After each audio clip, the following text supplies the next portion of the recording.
আসসালামু আলাইকুম সবাইকে।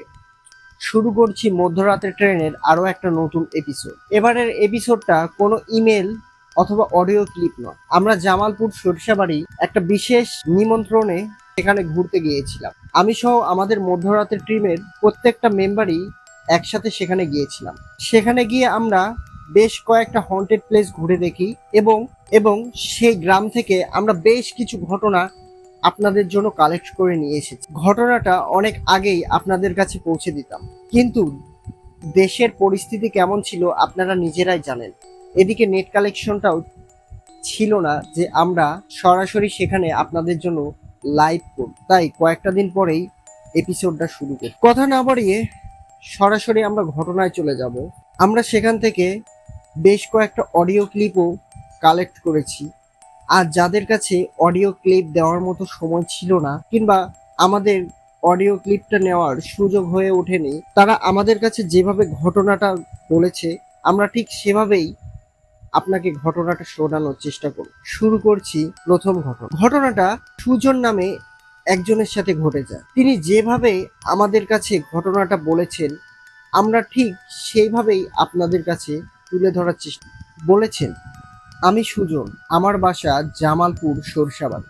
আমার নিজের অনেক জমি আছে, আমি সেই জমিতেই কৃষিকাজ করি, যার কারণে বাহিরে অন্য কোনো কাজ করার সুযোগ হয়ে ওঠে না। তাই পেশায় আমি একজন কৃষকই বলা চলে। আমরা 3 ভাই আর এক বোন। বোনটা অনেক ছোট, কিন্তু আমরা ভাইগুলো বেশ বড়। আমি সবার বড়, আর আমার ছোট যে ভাইগুলো আছে তারা আমাকে খুব পরিমাণে সম্মান করে। ঘটনাটা আমার বাড়ি থেকে মিটার 50 দূরত্ব একটা কালভার্টকে নিয়ে। সেই কালভার্টে অনেকজনের সাথে অনেক মর্মান্তিক, অনেক ভয়ঙ্কর কিছু ঘটে যায়।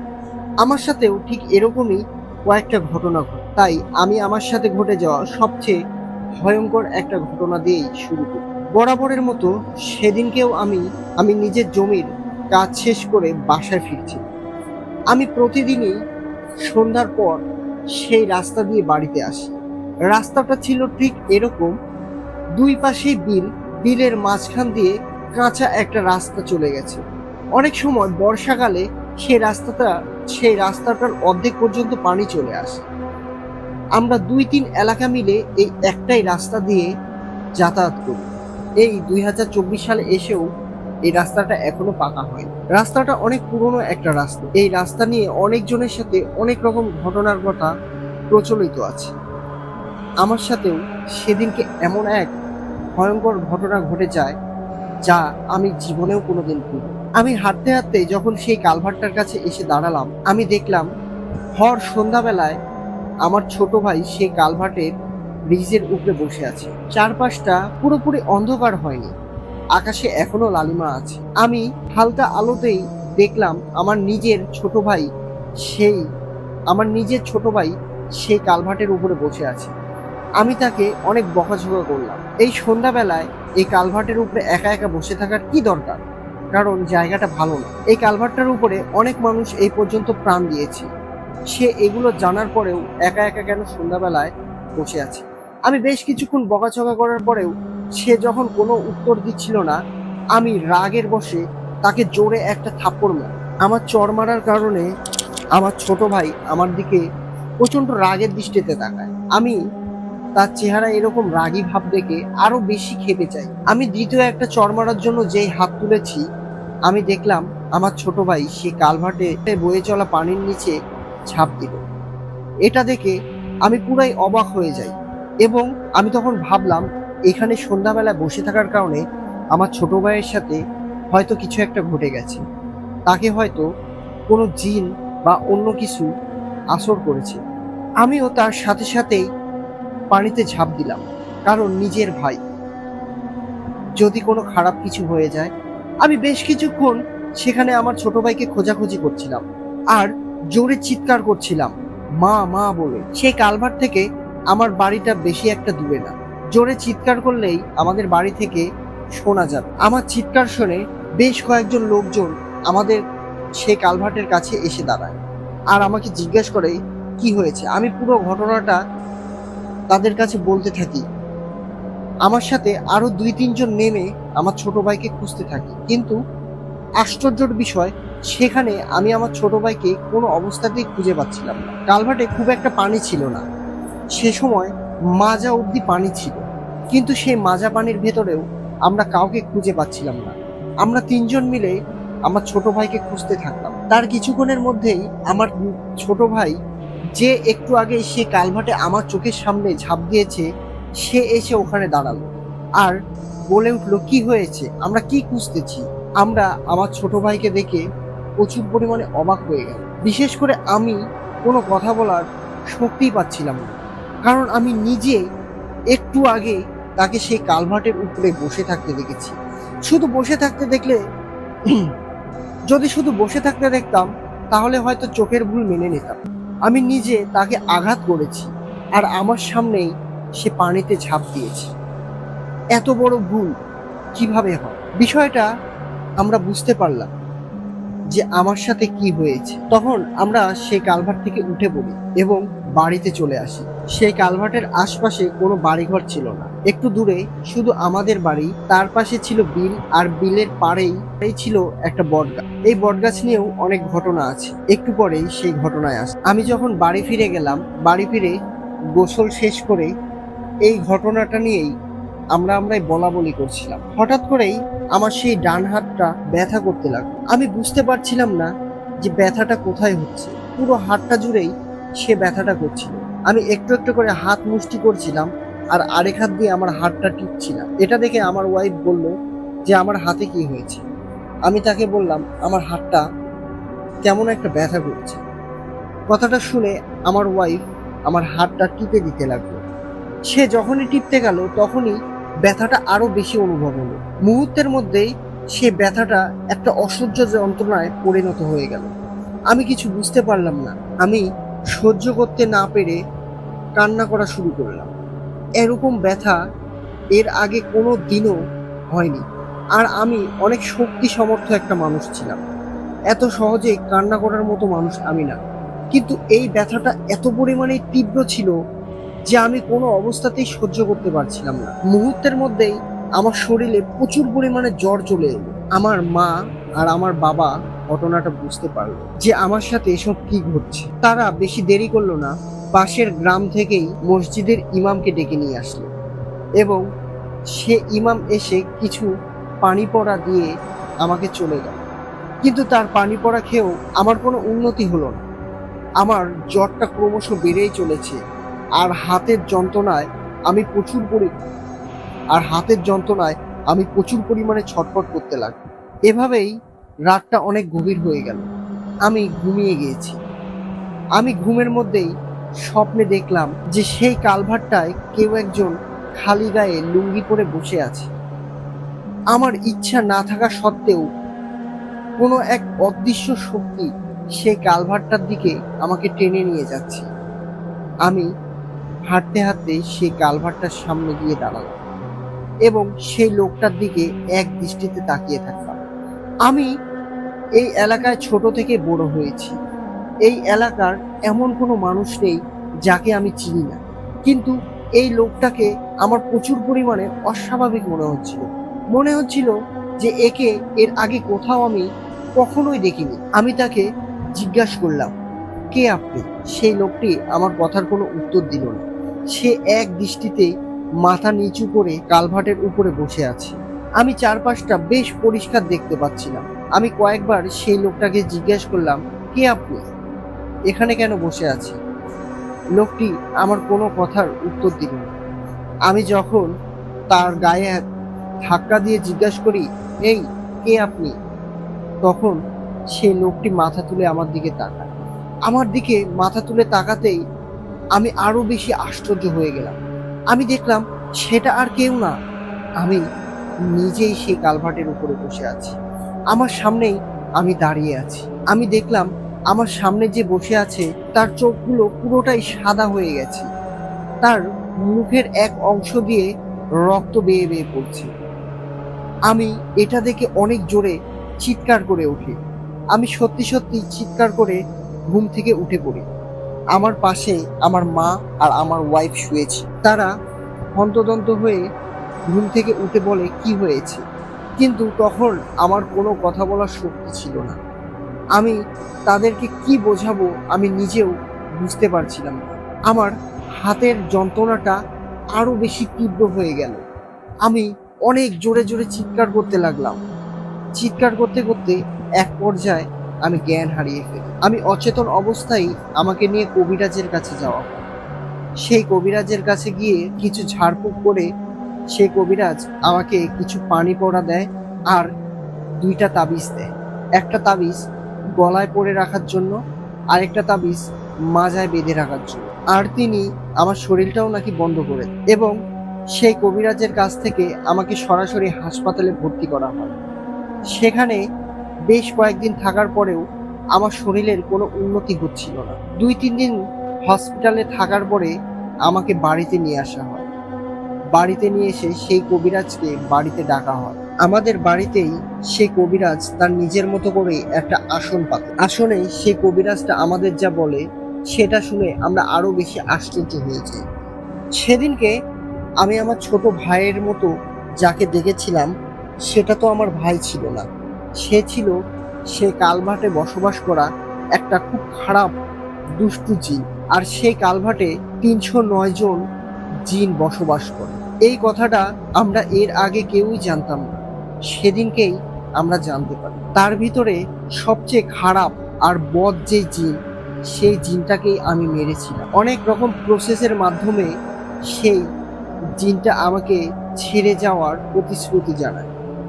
আর সে এও জানায় সে নাকি সে যদি আমাকে ছেড়েও যায় তবুও সে আমার বড় একটা ক্ষতি করবে, একেবারে পুরোপুরি আমাকে ছেড়ে যাবেন। অনেক কথা কাটাকাটি আর অনেক রাগারাগির আমরা সেই জিনটাকে আমার কাছ থেকে পুরোপুরিভাবে সরিয়ে ফেলতে পারি না। কিন্তু সেই জিনটার সাথে আমাদের চুক্তি হয় সে আমার সাথেই থাকবে, কিন্তু আমার থেকে অনেক দূরে থাকবে আর সব সময় আমার ক্ষতি করার চেষ্টা করবে। আমি যদি পারি তাহলে আমি যেন তার কাছ থেকে দূরে থাকি, সে আমাকে কোনো অবস্থাতেই ছেড়ে যাবে। ঘটনাটা এখানেই শেষ হলে ভালো হতো। আমি প্রায় মাসখানেক পর সুস্থ হওয়ার পরে আমি আবারও আমার জমির কাজ করা শুরু করি। কিন্তু এবার আমি সন্ধ্যা পর্যন্ত বিলে থাকতাম না। সন্ধ্যার আগেই আমি বিল থেকে চলে আসতাম। শুধু আমি না, আমার পরিবারের কেউই সন্ধ্যার পরে তেমন একটা বের হতো না। এই ঘটনার পর থেকে আমি সুস্থ হলাম। তার বেশ কয়েকদিন পরে আমি দেখলাম আমার ডান হাতের তালুতে একটা ফোস্কা উঠেছে। আমি ভাবলাম হয়তো মাঠে কাজ করার সময় এরকম এই ফোস্কাটা উঠেছে। আমি স্বাভাবিক মনে করেই বেলের কাঁটা দিয়ে সেই ফোস্কাটা গেলে দিলাম আর ভিতর থেকে সব রস বের করে দিলাম। রস বের করে দেওয়ার সাথে সাথেই আমার হাতে প্রচুর পরিমাণে জ্বালা পোড়া শুরু হলো। আমি বুঝতে পারলাম না সামান্য একটা ফোস্কা গেলে দেওয়ার কারণে আমার হাতে এত পরিমাণে জ্বালা পোড়া কেন হচ্ছে। মুহূর্তের মধ্যেই সেই জ্বালা পোড়াটা আরো ভয়াবহ রূপ নিল। আমি সহ্য করতে না পেরে আমার হাতটাকে পানির জগের মধ্যে চুবিয়ে রাখি। এটা দেখে আমার ওয়াইফ আমাকে জিজ্ঞাসা করলো আমি হাত পানির মধ্যে চুবিয়ে আছি কেন। আমি তাকে বললাম এরকম একটা ফসকা আমার হাতে পড়েছিল, সেই ফসকাটা গালার কারণেই আমার হাতে জ্বালা পোড়া শুরু হয়েছে। বিষয়টা দেখতে দেখতেই মহামারী একটা আকার ধারণ করে। আমার হাতের সেই ফসকার ওই জায়গাটা থেকে তীব্র যন্ত্রণা শুরু হয়। আমি যন্ত্রণায় চিৎকার করে উঠি। কিন্তু আশ্চর্যের বিষয়, সেই কবিরাজের দেওয়া তাবিজ আমার কাছে তখনও ছিল। আমরা তখন ভাবলাম হয়তো ফোস্কা গালার কারণে যন্ত্রণাটা হচ্ছে, কারণ বেলের কাঁটা দিয়ে এই ফোস্কাটা আমি উস্কে দিয়েছি, যার কারণে হয়তো বেলের কাঁটাতে কিছু একটা ছিল, যার কারণেই এই জ্বালা পোড়াটা। এভাবে অসহ্য যন্ত্রণা নিয়ে সারা রাত নির্ঘুমভাবে কাটিয়ে দিলাম। পরের দিন সকালবেলা আমি কখন ঘুমিয়ে গিয়েছি আমি নিজেও জানি না। আমি সাধারণত অনেক ভোরের আলো ফোটার সাথে সাথেই ঘুম থেকে উঠি, কিন্তু সেদিনকে দুপুর 11টা বেজে যায়, কিন্তু আমি ঘুম থেকে উঠার কোনো নাম নিচ্ছিলাম। আমার বাড়ির সব লোকজন ভেবেছিল হয়তো শরীরটা একটু খারাপ তাই ঘুমিয়ে আছে, কেউ আমাকে ডিস্টার্ব করতে আসে। আমি যখন ঘুম থেকে উঠলাম আমি দেখলাম আমার ওয়াইফ আমার পাশেই বসে আছে। আমি উঠে বসতে যাব এমন সময় আমি অনুভব করলাম আমার ডান হাতটা আমি নাড়াতে পারছি না।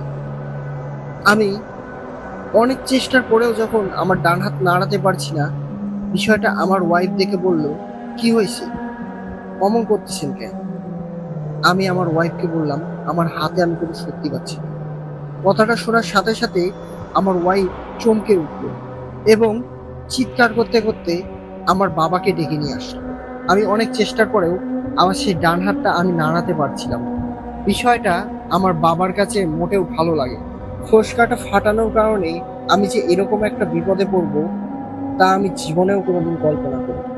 দুপুর গড়াতে না গড়াতেই আমি লক্ষ্য করলাম আমার সেই ফোসকার জায়গায় একটা বড়সড় ক্ষত সৃষ্টি হয়েছে, আর সেই ক্ষতটা প্রচুর পরিমাণে জ্বালা পোড়া করছে। আমি অসহ্য যন্ত্রণা নিয়ে বসে আছি। এভাবেই বসে থাকতে থাকতে যে কখন ঘুমিয়ে গেছি আমি নিজেও বুঝতে পারি। আমি ঘুমের মধ্যেই স্বপ্নে দেখলাম আমি আবারও সেই কালভার্টের সামনে দাঁড়িয়ে আছি, আর আমার সামনেই একজন বসে আছে সেই কালভার্টের উপর।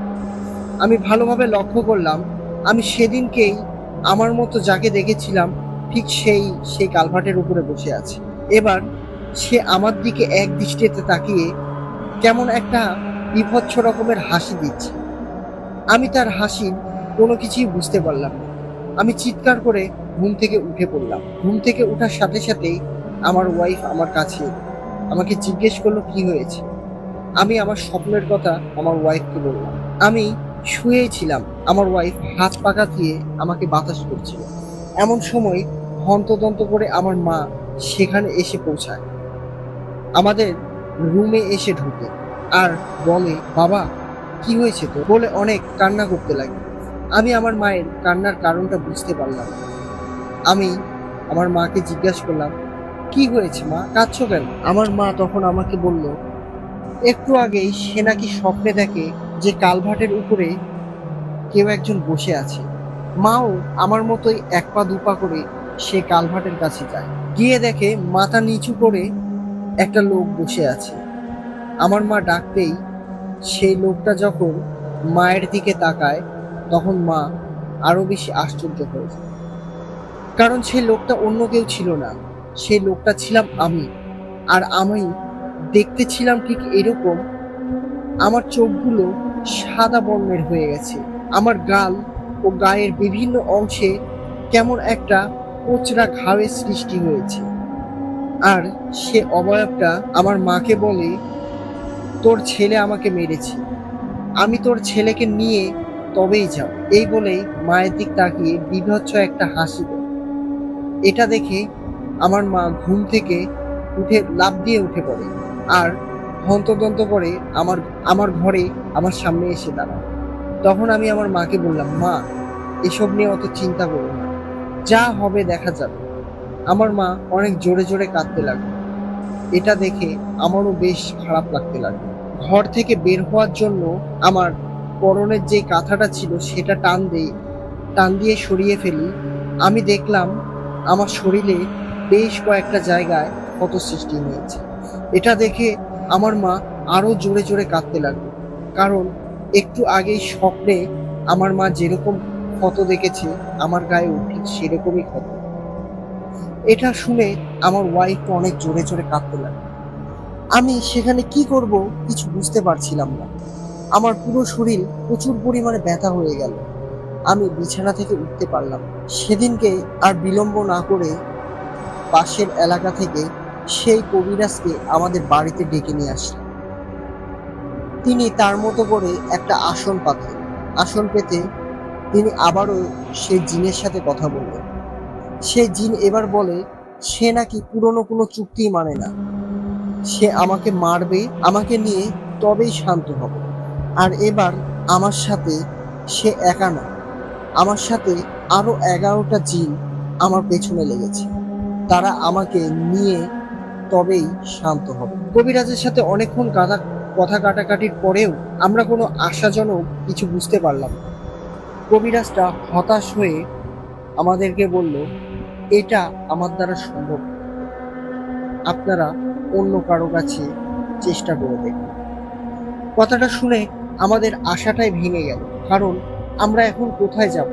আর আমার এখন আস্তে আস্তে আবারও যে পরিস্থিতি হচ্ছে, মনে হয় না আমি খুব একটা বেশিক্ষণ বেঁচে থাকতে পারবো। সেই কবিরাজটা আমাকে আবারও কিছু নতুন তাবিজ দিয়ে গেল।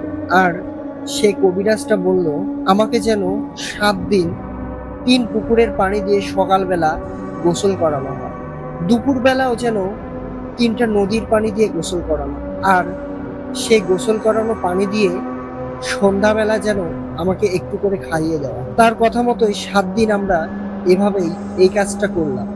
আমার শরীরটা আগের থেকে একটু সুস্থ হলো। আমরা নতুন একটা কবিরাজের কাছে গেলাম। তার সামনে যেতেই তিনি আমাকে বললেন, কাজটা তোমার একেবারেই করার, কারণ তুমি না জেনে না শুনেই কাজটা করেছো, আর তোমারও বা কি দোষ? তুমি তো নিজের ভাই মনে করেই করেছি। সেই কবিরাজও তার নিজের মতো করে রিচুয়াল করা শুরু করে। বেশ কয়েক ঘন্টা রিচুয়াল করার পর সেই জিনগুলোকে আবারও একত্রিত করা হয়। তিনি কিছু একটা করে সেইখান থেকে 9টা জিনকে মেরে ফেলে, আর বাকি তিনটা জিন পালিয়ে যায়। আর তারা পালিয়ে যাওয়ার সময় বলে তারা নাকি আমাকে ছেড়ে চলে যাবে। সেই কবিরাজটা এবার আমাকে পুরনো সব তাবিজ ফেলে দিয়ে নতুন করে আবারও তাবিজ গেঁথে দেন। তিনি এবার আমাকে একটা বড় সড়ো তাবিজ দেন আর বলে প্রতি মাসে মাসে যেন সেই তাবিজটাকে 2 কেজি দুধ দিয়ে সারা রাত ধুয়ে রাখি, আর যেদিনকে সেই তাবিজটাকে ধুয়ে রাখবো সেদিন সারা রাত যেন আমাকে চোখে চোখে রাখা হয়। কারণ এই জিনগুলো খুবই দুষ্টু প্রকৃতি, তারা ছেড়ে চলে যাব বললেই হয়তো চলে যাবেন, আবারও তারা ফেরত আসতে পারে। আর সেই তাবিজটা যেন কোনো মাসেই ভিজিয়ে রাখা যেন মিস না হয়, এই কথাটাও তিনি অনেক সতর্কর সাথে আমাদের জানিয়ে দিলেন। সেখান থেকে ফিরে আসার পর আমি আলহামদুলিল্লাহ সুস্থ হয়ে উঠি। আমার মাজাতে এখনো সেই তাবিজটা আছে। প্রতি মাসে 2 কেজি দুধ দিয়ে সেই তাবিজটাকে ধোয়া হয়। কিন্তু আশ্চর্যের বিষয়, আমরা যতখানি দুধ দিয়ে সেই তাবিজটাকে ধুই, পরের দিন সকালবেলা সেখানে হয়তো 1/2 গ্লাসের মতো দুধ পাওয়া যায়। বাকি দুধ কোথায় যায়, কি হয়, তার ব্যাখ্যা আমরা কেউই জানি না। ধন্যবাদ সুজন ভাইকে। তিনি বেশ কিছুক্ষণ সময় আমাদের সাথে বসে তার ঘটনাগুলো একের পর এক আমাদের কাছে শেয়ার করেছে। হয়তো আমি তার মতো করে গুছিয়ে বলতে পারিনি, তবে তার মতো করেই গুছিয়ে বলার অনেক চেষ্টা করেছি। হয়তো আপনাদের কোথাও কোথাও বুঝতে সমস্যা হয়েছে, তার জন্য আমি আন্তরিকভাবে দুঃখিত।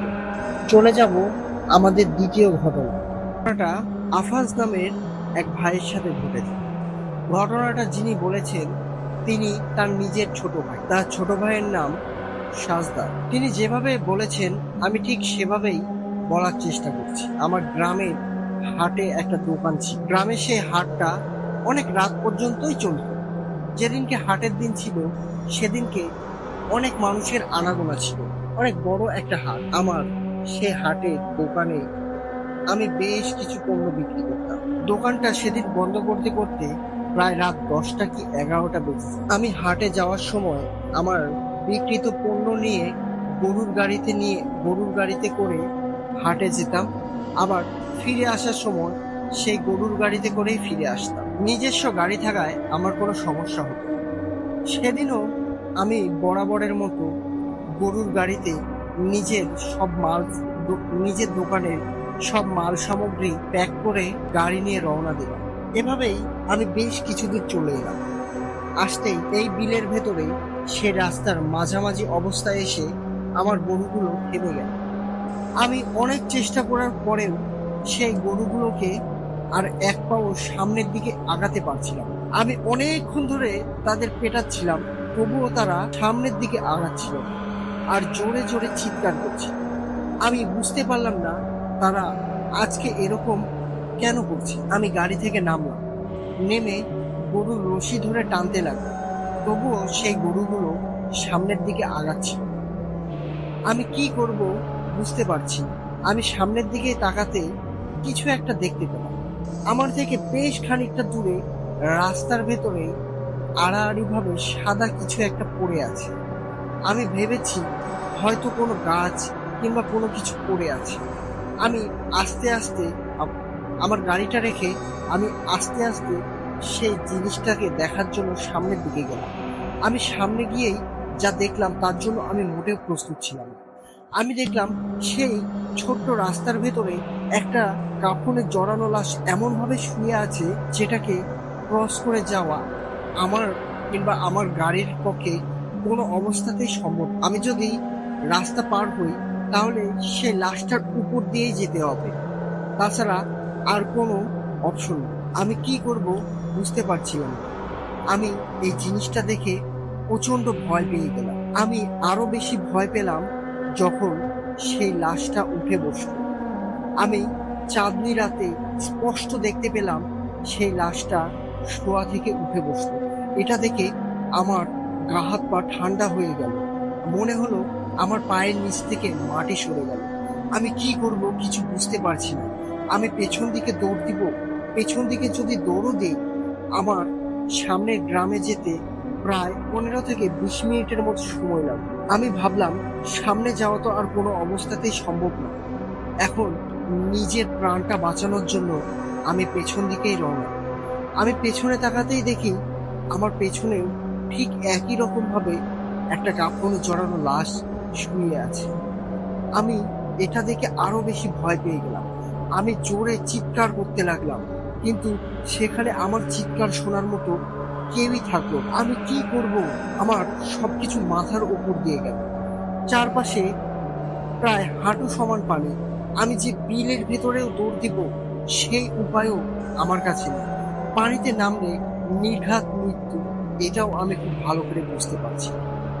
আমি আর কোনো উপায় না পেয়ে আমার পেছনে থাকা সেই লাশটার উপর দিক দিয়ে দৌড়ে আমি গ্রামের দিকে যেতে লাগলাম। আমি যখন দৌড়ে যেতে লাগলাম তখন মনে হচ্ছিল আমার পেছনে পেছনে কেউ আমাকে ধাওয়া করছে। আমি পেছনে তাকানোর মতো সাহস পাচ্ছিলাম না। বেশ কিছুদূর দৌড়ে যেতে যেতে আমি হোঁচট খেয়ে পড়ে গেলাম।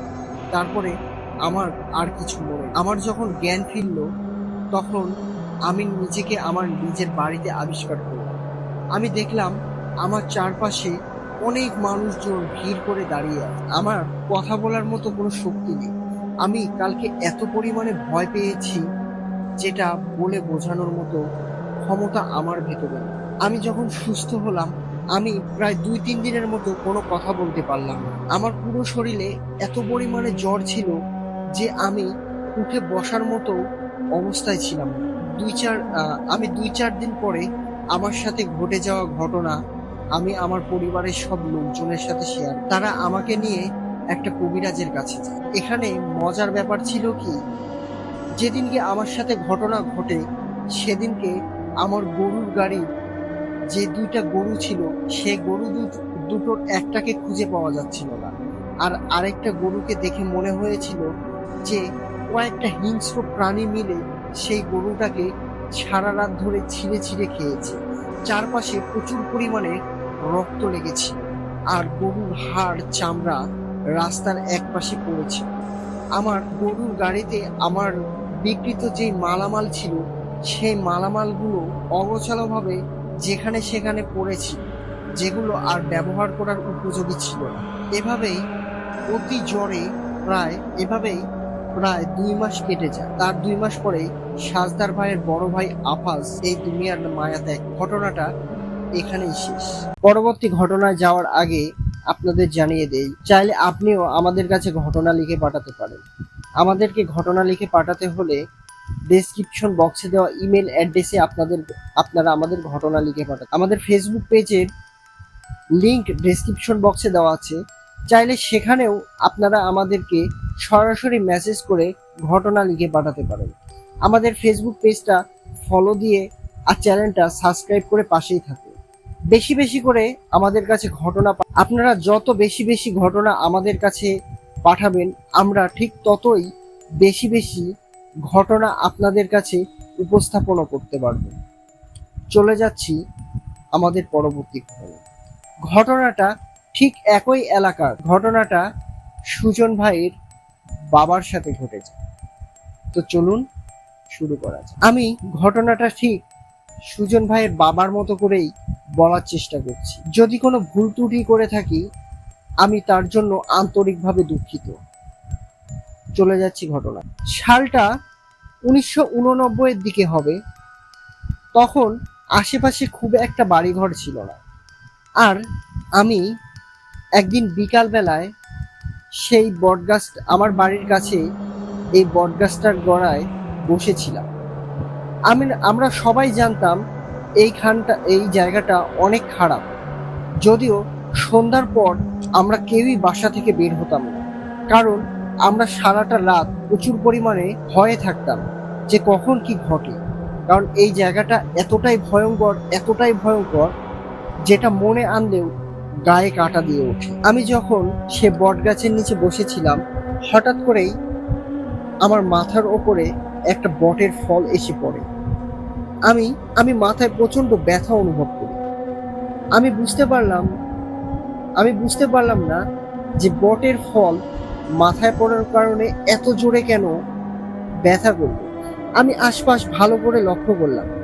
আমি লক্ষ্য করে দেখলাম আসলে আমার মাথার উপরে কোনো বটের ফল নেই, একটা মাটির বড় সড়ো ঢিলা এসে পড়েছে। আমি উপরের দিকে তাকাতেই আমি দেখলাম আরো একটা ঢিলা আমাকে লক্ষ্য করে নিক্ষেপ করা হয়েছে। আমি সরে দাঁড়ালাম। সেই মাটির ঢিলাটা মাটিতে পড়েই চূর্ণ বিচূর্ণ হয়ে গেল।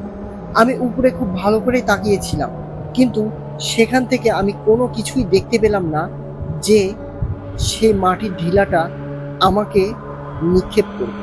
এমনকি আমি সেখানে কোনো পাখিও দেখলাম না, যদিও এটা কোনো পাখির কাজ ছিল না। আমি বিষয়টা বুঝতে পেরে দৌড়ে বাড়িতে চলে আসি। বাড়িতে এসে তখন আমার মা বেঁচে ছিলেন। আমি আমার মাকে পুরো ঘটনা খুলে বলি। আমার মা আমাকে অনেক বকাঝকা করে, সেখানে গিয়েই বসে থাকার কি দরকার, বাড়িতে কি জায়গা নেই। আমিও মায়ের মুখের উপরে কোনো কথা বললাম। সেদিনকেই রাতের বেলা আমার বাহিরে যাওয়ার প্রয়োজন, আর গ্রামের বাড়ির গোসলখানা আর বাথরুম এটা বসত ঘর থেকে বেশ কিছুটা দূরে হয়। আমাদের ক্ষেত্রেও ঘটনাটা ঠিক সেরকমই ছিল। আমি বাথরুমে যাওয়ার জন্য যখন বের হই, তখন আমি সেই বটগাছ থেকে একটা আগুনের রশ্মি দেখতে পাই, যেটার দিকে আমি বেশ কিছুক্ষণ তাকিয়েছিলাম। আমি দেখলাম সে আগুনের রশ্মিটা একবার বটগাছের নিচে আসছে, একবার আবার সাই করে উপরে চলে যাচ্ছে। আমি এটা দেখে বাথরুমে যাওয়া বাদ দিয়ে আমি ঘরের দিকে দৌড় দিয়ে মাকে ডেকে নিয়ে বাথরুমে এলাম। সেখানে এসে সে গাছটার দিকে লক্ষ্য করলাম, কিন্তু সেখানে আর কিছুই দেখতে পেলাম না। আমি নিজের প্রয়োজনটা শেষ করে আবারও সে গাছটার দিকে তাকালাম। এবার সেই গাছটার দিকে তাকাতেই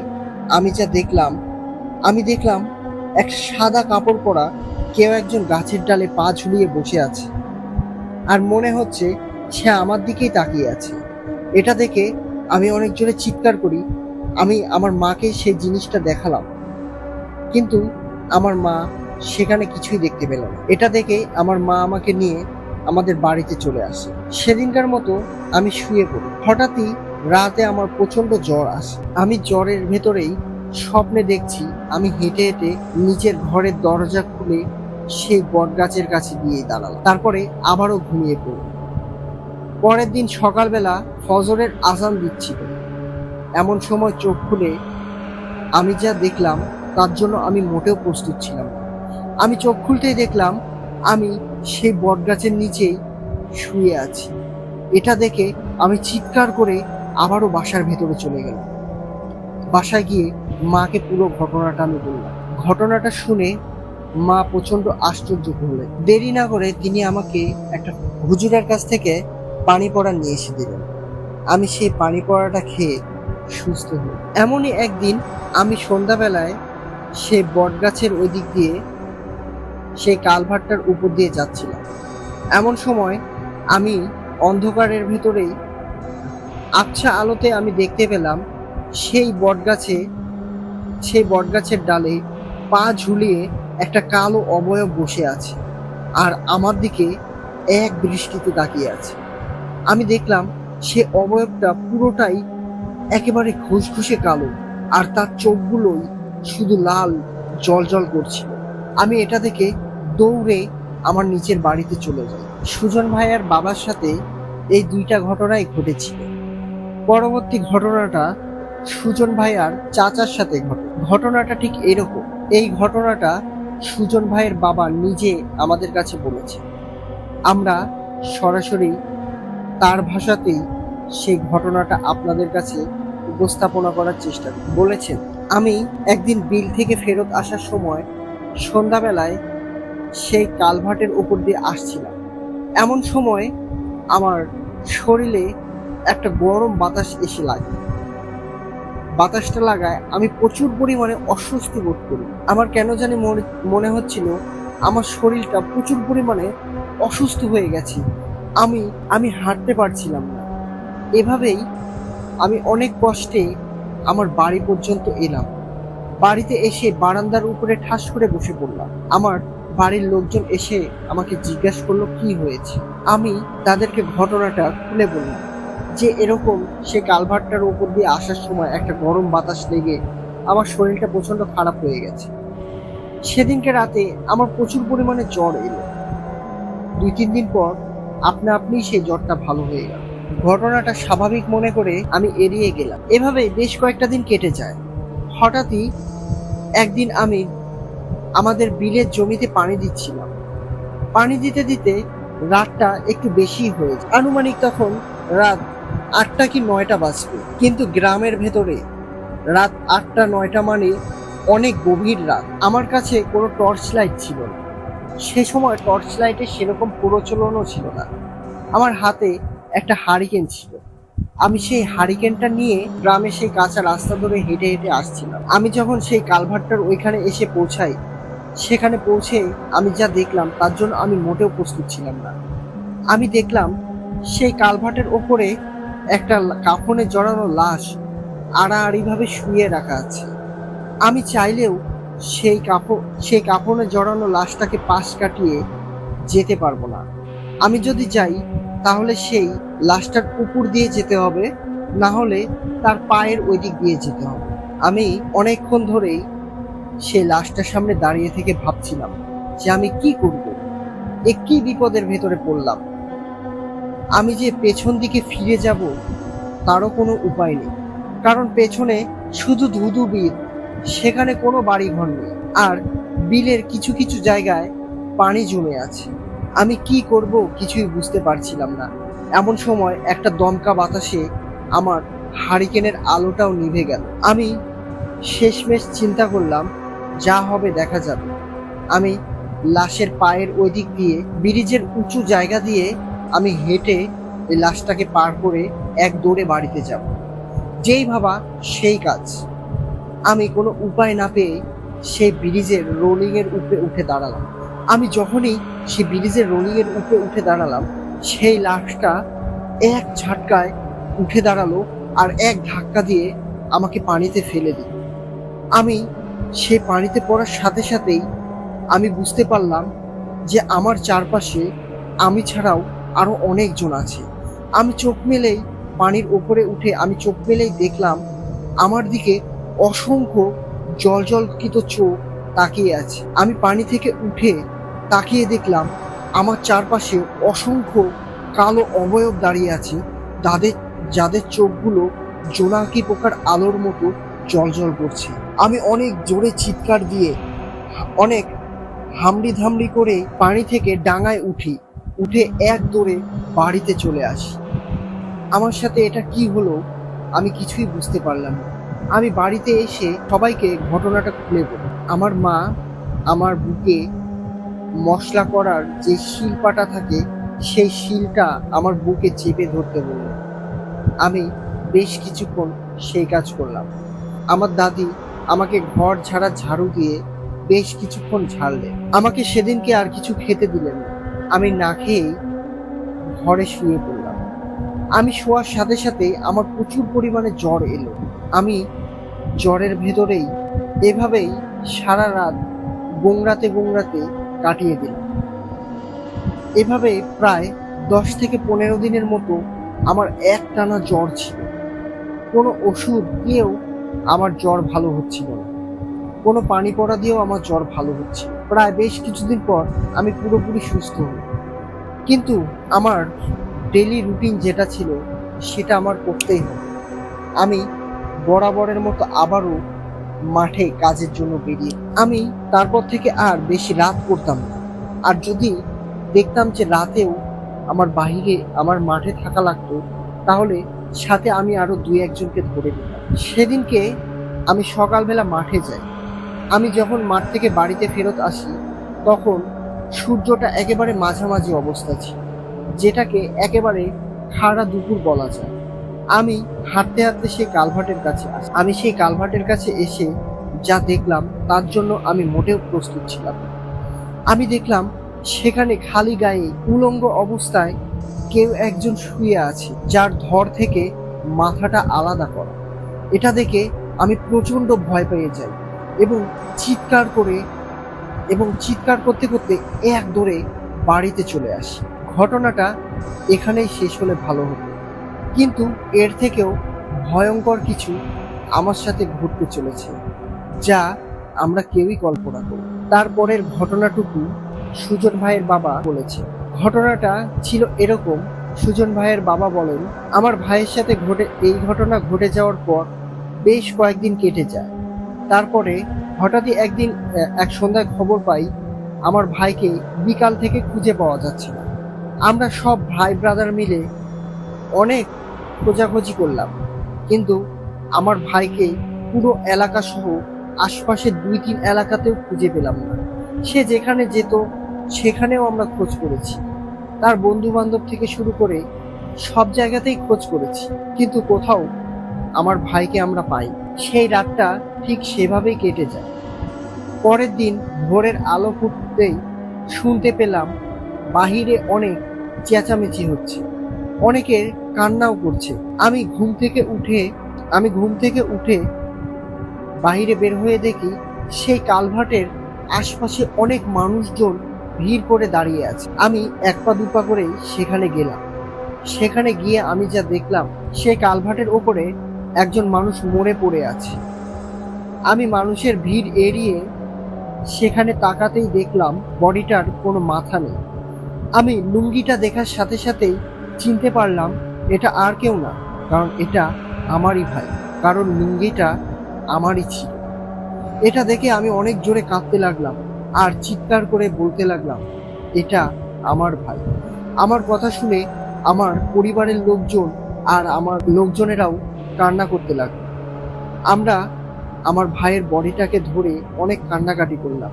আমরা 3-4 ভাই মিলে সেই মাথাটাকে খোঁজার চেষ্টা করলাম। এভাবেই খুঁজতে খুঁজতে আমার এক ভাই কালভার্টের নিচে কাদার ভেতরে আমাদের ভাইয়ের মাথাটা খুঁজে পায়।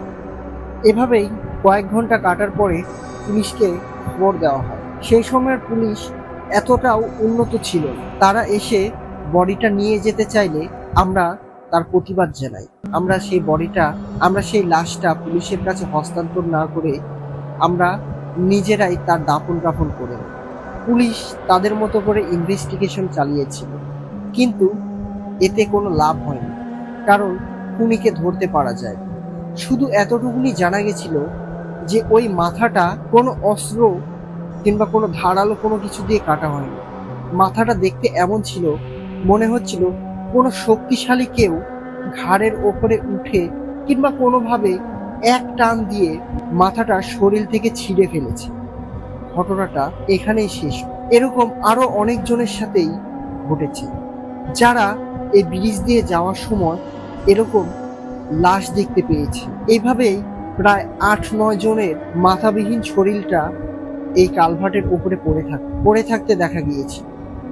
সেই বটগাছের উপরে থেকে অনেক রাতে অনেক জোরে জোরে হাসির আওয়াজ আসে, অনেক কান্নার আওয়াজ আসে। পরবর্তীতে সে বটগাছের একটু সাইডেই গ্রামবাসীরা মিলে একটা মসজিদ তৈরি করে, সেখানে নামাজ হয়। কিন্তু তারপরেও এই ঘটনাগুলো এখনো সেখানে ঘটে, অনেক ঘটনা এখনো সেখানে ঘটে, কিন্তু সেই মসজিদ করাতেও তেমন একটা লাভ হয়। ওই বটগাছটাতে এখনো অনেকে দেখতে পায় কোনো এক সাদা কাপড় পরা কেউ পা ঝুলিয়ে বসে আছে।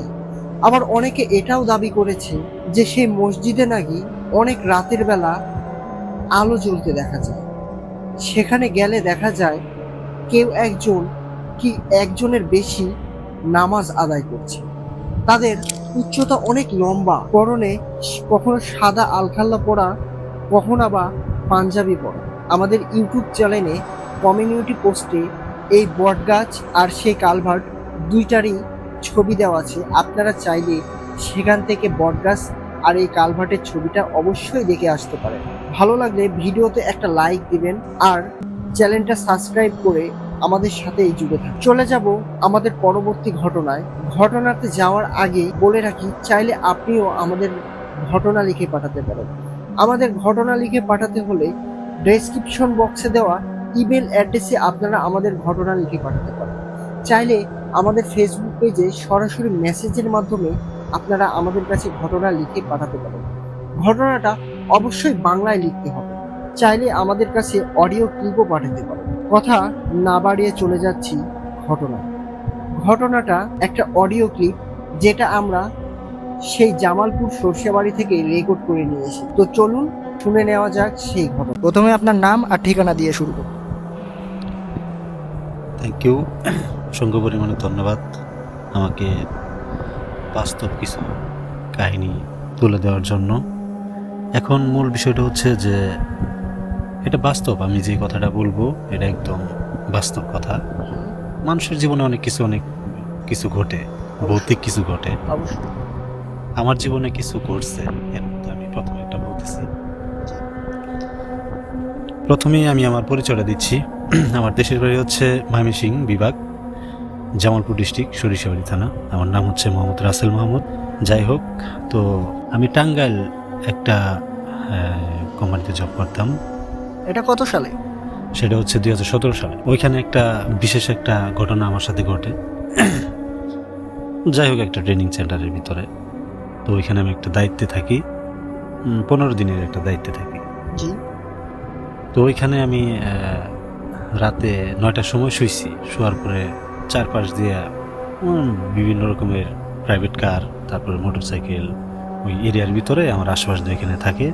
আর ভিতরে 2টা সিকিউরিটি গার্ড থাকে। একটা সিকিউরিটি গার্ড মেন গেটের ওইখানে বসে থাকে, মানে আরেকটা থাকে রুমের সাইডে আর কি, হোস্টেলের বারান্দায়। তো আমি ওদেরকে দেখার জন্য, যে ওরা জায়গা আছে না ঘুম আসছে, এই জন্য দেখার জন্য আমি একটু বাইরে বের হই। তখন রাতে 11:30 বাজে, 11:30। আমার হাতে ফোন। তো ওই সময় দেখলাম যে একটা সিকিউরিটি গার্ড, মানে ভিতরে যে প্রাইভেট কার আছে, প্রাইভেট কারের ভিতরে দরজা খোলা, ভিতরে একটা কয়েল ধরায় সে ঘুম পাড়তেছে। যেটা বাস্তব সেটাই বলতেছি। তো আমি ওইখানে যায় লোকটার ডাকি, অনেক জোরে জোরে শব্দ করি, কিন্তু লোকটা শুনে না, কোনোভাবে শুনে না। হ্যাঁ, তারপর আমি আমার ওয়াশরুমে যায় একটু পানি নিয়ে এসে তার চোখে একটু লাগাই, তখন সে মানে জাগনা পায়। তো তারপরে বলতেছে স্যার, মানে একটু ভয় পেয়ে গেছে যে আমি যদি আবার সকালবেলা রিপোর্টটা দেই তাহলে তো চাকরি থাকবে না, যেহেতু নাইট গার্ডে চাকরি করে। হ্যাঁ, তো আমি আর কিছু বললাম না প্রথম এরকম, আমি তাকে একটু সাবধান করলাম। যাই হোক, পরে অনেক পরিমাণে মশা, এই জন্য ভিতরে কয়েল ধরাইছে, মানে কয়েল ধরায় গ্লাসটা যে লাগাইছে ভিতরে মানে শুধু ধোঁয়া দেখা যাইতেছে। আচ্ছা, যাই হোক, পরে আমি আবার রুমটা অনেক ছোট ছিল না, প্রাইভেট কারের ভিতরে ঘুম পাড়তেছে। প্রাইভেট কারের ভিতরে? হ্যাঁ, প্রাইভেট কারের ভিতরে ঘুম পাড়তেছে, হালকা একটু গ্লাস খোলা। পরে যাই হোক, নাক ডাকতেছে, এই সময় আমি খেয়াল করছি যে ভিতরে কেউ আছে। পরে দেখলাম যে সিকিউরিটি গার্ড। যাই হোক, আমি একটা ছবি উঠাইলাম, ছবি উঠাই আমার রুমে আমি আসছি। আসার পরে শুইছি। আমার রুমটা একদম ছোট, সাইডে একটা গ্লাস আছে, জানালা। পরে ওই জানালার সাইডে আরো বেশ কিছু গাছ আছে, ফুল গাছ। উপরে আবার মানে ওটা 3তলা, আমি নিচতলায় আছি। উপরে আবার হোস্টেলের অনেকগুলো পোলাপান, ছাত্র স্টুডেন্ট যারা, তারা ওইখানে মানে অনেকে জাগনা আছে, আর অনেকে দেখা যাইতেছে ঘুমাই পড়ছে। তো আমি একটু উপরের দিকে গেলাম, যাওয়ার পরে দেখলাম যে সবাই ঘুমাচ্ছে। কিন্তু ওইখান থেকে আসার পরে আমি পিছনে একটা শব্দ শুনতেছি, হালকা মনে হইতেছে যে পিছন আমার কেউ আসতেছে। মানে আপনি উপরের দিকে উঠছিলেন? আমি উপর থেকে সিঁড়িতে নিচে নামতেছিলেন, মানে ওদেরকে চেক করে নিচে নামার সময় আমার মনে হইতেছে যে পিছনে কেউ আসতেছে। আচ্ছা, আমি একটু হালকা একটু মানে আমার সারা শরীরে একটু মানে থমকে যায়, এমন ভাবে মানে শব্দ করতেছে, আমি ফিল করতেছি যে অবশ্যই কেউ আমার পিছনে আসছে। মানে আপনি 100% শিওর? 100% শিওর। তো আমি হঠাৎ করে একবার পিছন দিকে তাকায় ফ্ল্যাশ লাইট মারছি, কেউ নাই, পিছনে যখন তাকাইছি সাউন্ড একদম বন্ধ। মানুষ যে হাঁটার যে স্যান্ডেল পায়ের যে একটা শব্দ, সেই শব্দটা প্রথমে পাইছিলাম, কিন্তু ওই সময় শব্দটা নাই। যাই হোক, আমি আবার সাহস নিয়ে আবার নিচের দিকে নামলাম। উপরে থেকে একতলা নামছি, তারপর আরেকতলা, তারপরে আমার ওই ফ্লোরে আসলাম। আসার পরে দরজাটা খুলে দরজা লক করে আমি বেডে শুয়ে বসছি। আচ্ছা। আমার রুমে একটা লাইট বন্ধ, একটা লাইট ছিল টিউবলাইট, আর একটা ফ্যান চলতেছে। আমার পিছনে একটা অডিট আসছে, সে এসি রুমে ঘুম আসতেছে। একসাথে খাওয়া দাওয়া করে আমি আমার জায়গায়, ওর রুম আলাদা, আপনার রুম আলাদা। আমি একা এক রুমে সেদিন আসছিলাম। আমার সাথে একটা ছেলে থাকতো, হ্যাঁ, সে ছুটিতে গেছে। যাই হোক, সেদিন আমি একাই ছিলাম। তো গ্লাসটা হালকা একটু খোলা ছিল, কারণ ভিতরে একটু গরম, ফ্যানের বাতাসটা যেন একটু বাইরে যায় এরকম। জানালার গ্লাস? হ্যাঁ, জানালার গ্লাসটা একটু খোলা হালকা। যাই হোক, আবার হালকা হালকা এই সময় আবার বৃষ্টি পড়তেছে। যখন বৃষ্টি পড়তেছে তখন বিকট এক ধরনের একটা আওয়াজ আসতেছে আমার কাছে। আমি ভাবতেছি যে এই আওয়াজটা তো এরকম আনকমন একটা আওয়াজ আসতেছে, আনকমন একটা আওয়াজ আসতেছে। এই আনকমন আওয়াজটা আমি ভালো করে মানে কান একটু উপর দিকে নিয়ে খেয়াল করলাম যেটা কিসের আওয়াজ হইতে পারে। পরে দেখলাম যে না, আওয়াজটা একটা বিকট ধরনের একটা আওয়াজ আসতেছে, মনে হয় আমার রুমের কাছাকাছি আছে এরকম আওয়াজটা আসতেছে। পরে গ্লাসটা আমি বন্ধ করে দিই। গ্লাসটা একটু জোরেই বন্ধ করছি। বন্ধ করার সময় গ্লাসটা ওই ইয়ের সাথে, থায়ের যে ইয়ে আছে না, ওটার সাথে বাড়ি খায় আবার একটু খুলে গেছে। এটা আমি খেয়াল করিনি। তো হঠাৎ করে, হ্যাঁ, ইন্টারেস্টিং। তো এটার মধ্যে অনেক কিছু আছে। আমি যেহেতু এরকম অনেকেই মানুষ বলে যে ভূত নাই, ভূত পৃথিবীতে ভূত কিছু নাই, খারাপ জিন টিন এগুলো থাকে, আমিও মানি, ঠিক আছে। কিন্তু আমার সাথে এরকম একটা ঘটনা ঘটছে যেটা আমি মানে তুলে ধরতেছি আর বিষয়টা। তো গ্লাসটা যখন খুলছে, তো আমি ওই সময় ওইভাবে খেয়াল করিনি। আমি কানে হেডফোন দিয়ে একটা গান শুনতেছি। গান শুনতে শুনতে হঠাৎ করে ঘুমাই গেছি, ঠিক আছে। অটোমেটিক্যালি ঘুমাই গেছি। আমার লাইট কিন্তু বন্ধ, লাইটও চলছিল না? না, কোনো লাইটই নেই, একদম লাইট বন্ধ, একেবারে সম্পূর্ণ অন্ধকার। তখন বাজে রাতে 12টা 25-26 এরকম, ঠিক আছে। এই সময় আমি অলরেডি ঘুমাই পড়ছি। ঘুমাই পড়ার পরে তখন রাতের কয়টা বাজে এটা আমি বলতে পারলাম না, 2টা বাজতে পারে, 3টা বাজতে পারে, ঠিক আছে। হয়তো 1 ঘন্টা ঘুম পাচ্ছি। হঠাৎ করে আমি ঘুমিয়ে দেখতেছি যে জানালা দিয়ে কে জানি আসতেছে, জানালা দিয়ে কেউ আসতেছে। এটা আমি মানে চোখ বন্ধ করার পরে, মানে ঘুমানোর পরে দেখতেছি, ঠিক আছে। চোখ বন্ধ মানে স্বপ্নে বুঝতে পারতেছি, স্বপ্নে বুঝতে পারতেছি যে আমার রুমে কেউ আসছে। আসার পরে আমার মাথার পিছনে, একদম মাথার পিছনে বসছে। যখন বসছে তখন আমি ফিল করছি, তখন আমি একটু জাগনা, হালকা একটু জাগনা, আমি বুঝতে পারছি এরকম একটা কিছু। তো যখন দেখলাম, মানে আমি হালকা একটু মানে তাকাবো, কিন্তু আমি চোখ মানে তুলতে পারতেছি না, এরকম ফিল করতেছি যে আমার পিছনে কেউ আছে। আমি কিন্তু সম্পূর্ণ ঘুমে না ওই সময়, ঠিক আছে, হালকা হালকা ঘুম। তো ওই সময় দেখলাম লাইট বন্ধ। হঠাৎ করে লাইটের মানে মোবাইলটা আমার হাতে নিয়ে উপরে স্ক্রিন লাইটটা আসছে, দেখলাম যে আবার কেউ নাই। কিন্তু গ্লাসের দিকে তাকাইছি, জানালার দিকে, দেখলাম ওই ফুল গাছ আসছে। ফুল গাছটা একটু ভালোই লম্বা, ওটা সম্পূর্ণ অর্ধেক ভাঙ্গে, মানে গাছ ভাঙ্গার যে একটা আওয়াজটা, পরপর একটা আওয়াজটা আমি শুনতেছি, গাছ ভাঙ্গে জানালার সাথে বাড়ি লাগতেছে, অনেক ভারী লাগতেছে। আমি ভাবলাম যে বাইরে অনেক প্রচন্ড পরিমাণে ঝড় হইতেছে, বাতাস এরকম হতেই পারে স্বাভাবিক। হ্যাঁ, পরে দেখলাম যে না, এটা আসলে অন্যরকম একটাই। সাইড তাকায় দেখলাম যে ওই গাছের কোনো মানে বাতাসও লাগতেছে না, কিছু না, কিন্তু আমি যে রুমে আছি ওই রুমের গ্লাসের সাথে ওই গাছটা সবসময় ভারী লাগতেছে। আমি বললাম কি, কিছু মনে না করে লাইটটা জ্বালায় আমি একটু গ্লাসটা খুলে আমি চারদিকে তাকায় দেখলাম যে না, গাছগুলো সবই ঠিক আছে, এই ফুল গাছটাও ঠিক আছে, গাছটা ভাঙ্গে নাই। কিন্তু আমি দেখলাম যে গাছটা ভাঙছে, শব্দ পাই, এই জন্য গ্লাসটা খুলে দেখছি গ্লাসের সাইডে গাছটা কোনো ভাঙ্গেও নাই, গাছ কিচ্ছু না।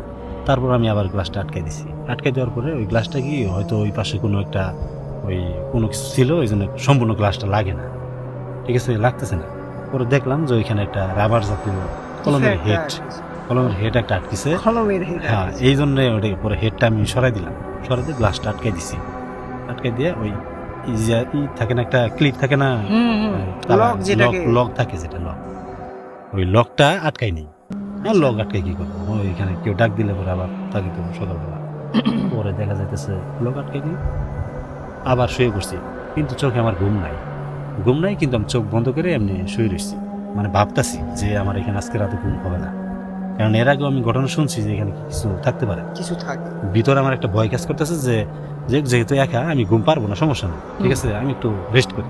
আচ্ছা চোখ বন্ধ করছি, হঠাৎ করে দেখেছি ওই জিনিসটা আবার আসছে। আবার আসছে? হ্যাঁ আবার আসছে, আসার পরে মাথার পিছনে বালিশের ওখানে মনে হয় বসলো আমার পিছনে, বসার পরে আমি ফিল করতেছি যে চোখ কিন্তু আমি খুলি নেই, ঠিক আছে। দেখলাম যে যে পাগলের যে জট থাকে না চুলের লম্বা লম্বা, হ্যাঁ ওইরকম জট এবং বড় বড় লম্বা লম্বা দাড়ি, আচ্ছা ঠিক আছে। ভয়ানক এক ব্যাপার। ভয়ানক, হাতের নখগুলো অনেক বড় বড়, হ্যাঁ মানে বিশাল জোরে জোরে মানে করতেছে, হা করতেছে, আচ্ছা আচ্ছা হা করতেছে। আমি হালকা একটু তাকাইছি, যখন তাকানোর পরে দেখলাম যে চোখগুলা মানে লাল টকটক হয়ে একদম, ওর চোখগুলা লাল টকটক, কিন্তু যায় নাই কিন্তু ওই সময় অলরেডি আমি তখনও আছে, অলরেডি আমি উঠে বসে পড়ছি ওই সময় আছে, তাহলে তো আমার অন্যরকম একটা ফিল হবে। হ্যাঁ ভয়ানক ব্যাপার। আমি লাইটের সুইচ আমার খেয়াল আছে যে লাইট আমার জ্বালাইতে হবে কখন, আমি এটা জানি, আমার এরকম একটা সাহস আছে যে ভিতরে যদি আমার সঙ্গে কিছু হয় আমি মোকাবেলা করতে পারবো, এরকম আমার একটা সাহস আছে। এতটুকু ভয় আমি মানে পাইতেছি না। যখন অলরেডি ওর চোখগুলা দিচ্ছে অন্যরকম, তখন আমি অলরেডি ভাবছি যে এটা খারাপ কোনো জিন হইতে পারে, অবশ্যই মানুষের সাথে তো এরা পারবে না কোনো, না। এটা আমার মানে আগে মানে আপনার একটা ধারণা আছে যে মানুষের সাথে এরা জিন কখনো পেরে উঠবে না। না, এই আগের যে মানুষগুলা ছিল দাদি দাদাদের কাছে শুনছি এর মানুষের সাথে এরকম তারা পারে না। আচ্ছা তো এরকম মনে হয়। আমি লাইটের সুইচটা অন করছি, অন করার সাথে সাথে দেখি নাই, অটোমেটিক্যালি নাই, কিন্তু আমি খেয়াল করছি যে আছে ভিতরে এখানে, কিন্তু আপনি স্পষ্ট দেখতে আমি পাইছেন? দেখছি যে আছে। আমি তখন ভাবলাম যে আমি আবার দেখি ঘুমের একটা বান্ধব, দেখি ওরা আমি আজকে যে করে ওকে একটা শিক্ষা দিব, আমি এটা নিয়ত করছি অলরেডি। আচ্ছা আচ্ছা পরে এটা মনে মনে ভাবতেছি, কিন্তু ওই সময় আমার ফোন আছে, আমি দুইজনের ফোন দিলাম উপরে, মানে যে ফোন দেওয়ার সাথে সাথে উপরে একটা শব্দ হইলো অনেক, মানে হোস্টেলে যে পোলাপানগুলো থাকে ওর সাথে ভালো সম্পর্ক তাদের, ওরা স্টুডেন্ট, তাদের ট্রেনিং করাই এসে, তো ওই ছুটির কারণে একটা স্যার চলে গেছে, আমি ওই রুমে ছিলাম, দায়িত্ব নিয়েছিলাম 15 দিনের। অলরেডি 3 দিন হয়ে গেছে দায়িত্বটা, ওই 3 দিনের মধ্যে 2 দিন আমার সাথে কোনো কিছু হয় নাই, ঠিক আছে। যাই হোক সেই দিন ঘুম আসলাম, চোখ বন্ধ করলাম, বন্ধ করার পর দেখা যাইতেছে তখন আর আমার সাথে কোনো কিছু হয় নাই। ওই সময় অলরেডি ঘুমাই পড়ছি। সকালবেলা গোসল করছি, ফ্রেশ হয়েছি, কিন্তু আমার শরীরে প্রচণ্ড পরিমাণে জ্বর। আমি আমাদের যে ইনস্ট্রাক্টর আছে, মেইন ইঞ্জিনিয়ার, তার সঙ্গে আমি কথা বললাম যে স্যার এই ঘটনা রাতে আমার সাথে এরকম হয়েছে। সে একটু মুচকি হাসি দিল। আচ্ছা, মুচকি হাসি দিয়ে বললো যে হ্যাঁ এই ঘটনাটা শুধু আপনার সাথেই না, আমি একদিন ছিলাম এখানে, আমার সাথে ঘটনা ঘটছে, কিন্তু কারো ক্ষতি করবে না। তখন মানে ওনার সাথেও সেম ঘটনাই ঘটছে? এরকম ঘটনা ঘটছে, সেম বলতে ওর সাথে হয়তো অন্য একটা অন্যরকম কিছু, আমার সাথে যেরকম হয়েছে ওর সাথে অন্যরকম হয়েছে, কিন্তু সে মানে আপনার স্যারও আপনার হচ্ছে ফেস করছে জিনিসটা? হ্যাঁ ফেস করছে। আবার হোস্টেলের যে ছেলে যারা আছে স্টুডেন্ট, তাদের সঙ্গে অনেক কিছু হয়েছে, তারাও ফিল করছে? হ্যাঁ তারাও ফিল করছে। যাই হোক ঘটনা আমি ওই পর্যন্ত করলাম, তারপরে আমি কিছু মানে মাইন্ড করলাম না, যে তারপর দেখি কি হয়। নেক্সট রাতে, ঠিক আছে, পরবর্তী রাত শুইলাম আবার, সেদিন মানে ওইরকম আর করি নাই যে আর কি হবে, যেহেতু একটু আমার ভয় ঠয় দেখাইছে, তারপরে নাও হয়তো আর কিছু নাও হতে পারে। আমি আমার সুন্দর করে আটকাইয়া লক করিনি, ঠিক আছে, লকটা করিনি, এমনি শুয়ে পড়ার পরে ঘুম আসে না, টেনশন যে আবার যদি এরকম ঘটনা ঘটে, ঠিক আছে। তো সেম আবার ওই কাহিনী, প্রচন্ড পরিমাণে বাতাস, আবার প্রচন্ড পরিমাণে ওইরকম ভাবে গাছপালাগুলা গ্লাসের সাথে লাগতেছে, অনেক জোরে জোরে লাগতেছে। পরে গ্লাসটা আমি আবার খুলছি, দেখি যাবার নাই, ঠিক আছে। গ্লাসের মধ্যে কিন্তু আমি সব দেখতাছি, স্বচ্ছ গ্লাস একদম, যে গাছে পাতাগুলা সমানে মানে স্পিডে, খুব স্পিডে গ্লাসের সাথে বাড়ি লাগতেছে, আবার শরীরে যেতেছে, মনে হয় গাছ ভাঙ্গে পড়তেছে, এরকম আওয়াজ। পরে আমি একটু বাইরে বেরোইলাম, ওয়াশরুমে গেলাম, আসার সময় খেয়াল করলাম যে সিকিউরিটি গার্ডরা কি করতেছে। ওই সেম কাহিনী দেখি যে একজনের নাক ডাকে ঘুম পাচ্ছে, আর একজন বসে হয়েছে। তারা ডাক দিয়ে বললাম যে আপনার সঙ্গে কিছু কথা আছে। তার এই বিষয়গুলো একটু বললাম, পরে বললো হ্যাঁ আমি তো অনেকদিন ধরে এখানে আছি, প্রায় 26 বছর ধরে, এরকম তার আছে, তারের উপর দিয়ে দৌড় পারে, তারপরে বিড়াল হয়, তারপরে এরকম লাভ করে পড়তেছে, কিন্তু কারো কোনো ক্ষতি করে না, এরকম। আমি বললাম যে আমি আমার সাথে তো এরকম ঘটনা করছে। পরে বললো সমস্যা নাই স্যার, আপনি একটু গ্লাসগুলো আটকে সুন্দর করে শুয়ে পড়ে, লাইট জ্বালাই শুয়ে পড়ে, ঠিক আছে। তো আমি আর ওইভাবেই করলাম না, লাইট জ্বালাইলে আমার আর ওইভাবে ঘুমটা আসে না, আচ্ছা ঠিক আছে। কিন্তু লাইটটা বন্ধ করে আমি শুয়ে পড়ছি। আবার অন্ধকার, একটা রুম, ছোট রুম, অন্ধকার, বিশাল অন্ধকার। তারপরে শুয়ে পড়লাম, শুয়ে থাকতে থাকতে দেখা যাইতেছে কেবলই মানে একটু ঘুম আসছে, ঘুম আসবো বাবা এরকম, মানে ঘুম আসবে এরকম প্রায় 1-1.5 মিনিটের মধ্যে আমি ঘুমাই পড়ছি। হুম। হঠাৎ করে গ্লাসের ওইখান দিয়ে আমার শরীরে আমার হাত ধরে টান দিচ্ছে। অলরেডি আমার হাত ধরে টান দিচ্ছে। যখন টান দিছে হুম। আমি তো ঘুম আসি নেই, একবারে সম্পূর্ণ ঘুম আসা, ওইরকম ঘুম আমার আসে নাই, মানে কেবল ঘুম আসলাম। মানে 1 মিনিট, তন্দ্রা একটা ভাব একটা, আসছিল হ্যাঁ। ভেতরে এরকম। হঠাৎ করে যখন হাত দিয়ে টান দিছে, হ্যাঁ তখন আমার ভিতর থেকে কেমন জানি একটা আওয়াজ আইছে। বলছি স্যার, এরকম বলছি স্যার, মানে আমার ছেড়ে দিতে বলছি স্যার। হুম, অটোমেটিক আমার ভিতর থেকে আসছে, কারণ আমার তো মেমোরির মধ্যে আছে যে এখানে ঘটনা ঘটতে পারে, হ্যাঁ এরকম। তো যেমনি হাত ধরে টান দিচ্ছে অমনি বলছে স্যার, পরে অমনি আবার ছেড়ে দিচ্ছে। যাই হোক, আচ্ছা, আচ্ছা। ছেড়ে দেওয়ার পরে ভয়ানক এক ব্যাপার ভাই। ভয়ানক একটা ব্যাপার। তো এই যে দেখেন আমার এই যে সারা শরীরে একদম হ্যাঁ লোমগুলা দাঁড়াই পড়ছে, বুঝতে পারতেছি। লোমগুলা দাঁড়াই পড়ছে। যাই হোক, এটা আসলে আমার এই ঘটনা, সত্য ঘটনা, এটা বাস্তব। তো যাই হোক, আমি আবার উঠে বসলাম, বসে দেখি আমার শরীর একদম ঘাইমে, একদম পুরাটাই আমার শরীর ঘেমে গেছে। সিঙ্গেল গেঞ্জি গায়ে ছিল আমার, আর ট্রাউজার পরা ছিল।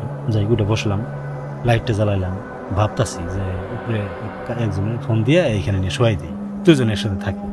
ভিতরে একটা কিন্তু ভয় থাকে, অবশ্যই যদি একটা হয়তো আমার গলার চাপ দিয়ে ধরে বা যে কোনো একটাই হয়। মানুষ মানেই ভয়, এরকম। যতই সাহসী হোক। পরে আমি একজনের ফোন দিলাম, ফোন দেওয়ার সাথে সাথে রিং হলো। রিং হওয়ার পরে জোরে একটা মানে আওয়াজ শুনলাম, আবারও উপরে একটা আওয়াজ শুনলাম, মানে চিল্লাচিল্লির একটা আওয়াজ। তো আমার রুমে একটা লাঠি ছিল, বড় একটা লাঠি ছিল, বেত গাছ আছে না, বেত হুম। গাছের মোটা একটা বেত গাছের একটা লাঠি, ওটা নিয়ে আমি উপরে উঠছি, সিঙ্গেল গেঞ্জি গায়ে দিয়ে উপরে উঠছি। হুম যে না জানি কি হয়েছে, উপরে উঠছি, উপরে উঠে দেখি যে না, কোনো ই নাই, সবাই ঘুমাই পড়ছে। যার কাছে ফোন দিছি তারে সকালবেলা আমি প্রশ্ন করছিলাম যে তোমার আমি ফোন দিছিলাম, আসলে না কেন, তুমি তো ফোন রিসিভ করলে না, স্যার আপনি তোমার ফোন দেন নাই, এরকম একটা এই বললো। তখন আমি আরো একটু হয়ে গেলাম, ওরা সকালবেলার কাহিনী। যাই হোক, রাতের কাহিনীটা বলি। তো ওই যে হাত যে টান দিছিল, টান দেওয়ার পর আমি উঠে বসছি, তারপর আমি উপরেও গেছি, আমি ডাক দিছি ওদের, একজনের কথা বললো আমার সঙ্গে, ওরা কিচ্ছু বলতে পারে না, হ্যাঁ। পরে বলতেছে না স্যার আপনি তো আসেনি না এখানে। যাই হোক, পরে আমি আবার আসছি আমার রুমে, আসার পরে আমি আবার শুয়েছি। শোয়ার পরে দেখা যাইতেছে যে আবার একটু মানে ঘুম তো আসে, অনেক রাত হয়েছে, যেহেতু সারাদিন ওদের ক্লাস করাইছি, প্র্যাকটিক্যাল ক্লাসগুলো তো। যাই হোক, তারপরে প্রায় 2টা-2:30 বেজে গেছে, এই সময় শুয়ে পড়ছি। শুয়ে পড়ার পরে আবার সেম কাহিনী বলতে অলরেডি ভিতরে ঢুকে গেছে। ঢুকে যাওয়ার পরে ওই যে আগের রাতে যে কাহিনীটা হয়েছিল, যে বড় বড় লম্বা লম্বা জটালা চুলটা, ওইটাও আসছে। আবার দেখা যায় আমার নিয়ে মনে হইতেছে খেলাধুলা করতেছে, অলরেডি আমার নিয়ে খেলাধুলা করতেছে। মনে হয় আমার এই যে আটা যেরকম গুলে, আটা ময়দা ঠিক ওই রকম ভাবে গুলতেছে, আর গুলে উপর দিকে নিয়ে মারতেছে জোরে সব পা দিয়ে। আমি অনেক উপরে উঠতেছি, আশ্চর্য এক ব্যাপার। অনেক উপরে উঠতেছি, আবার নিচে নামতেছি, মানে এটা আপনি তন্দ্রা থাকা অবস্থায় তন্দ্রা থাকা অবস্থায় ফিল করতে, মানে স্বপ্নের মতো এরকম। এরকম কিছু একটা আমি ফিল হচ্ছিল। যখন উপর থেকে আমি পড়তেছি, তখন আমার মনে হইতেছে যে আমার তো শর্ট দিচ্ছে, এখন আমি নিচে বললে তো আমি একদম মারা যাবো, ঠিক আছে। ওই সময় হঠাৎ করে আমি হাত দুইটা বের করে পাখার মতো এরকম করি, আবার দেখা যায় উপরের দিকে যাই আমি। ওরে বিশাল লম্বা একটা গাছ, গাছের একটা মানে সর্বোচ্চ যেটা ডাল ছিল, ওর ওখানে যে আমি আস্তে করে বসলাম। ওর দিকে যে আমার দিকে আবার আসতেছে, জটালা চুলটা আবার আসতেছে। ওরা আমিও লাভ দিয়ে আরো মানে হাতটা এরকম করলাম, মনে হইলো যে আমার হাতে মনে হয় পাখা। যত এরকম করি তত গুলির বেগে আমি যাইতেছি, ওই আমার কিন্তু ছুঁইতে পারতেছে না।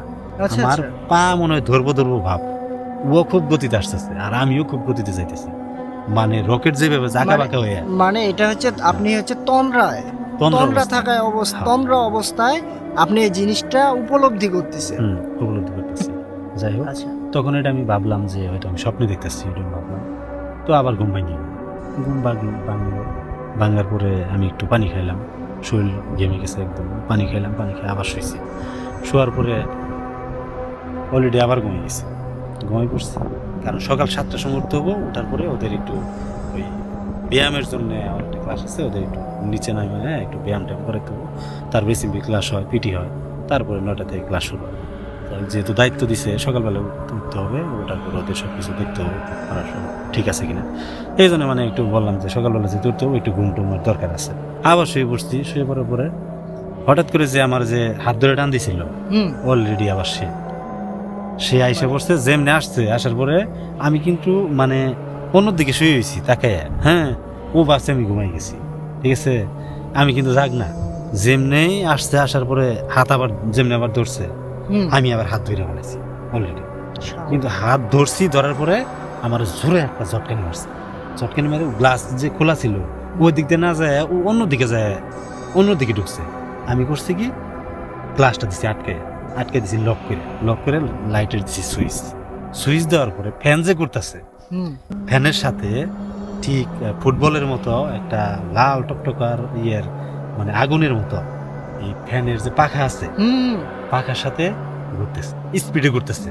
ও কিন্তু যাইতে পারে না, রুমের মধ্যে আটকে ফেলাইছে আমারে, ঠিক আছে।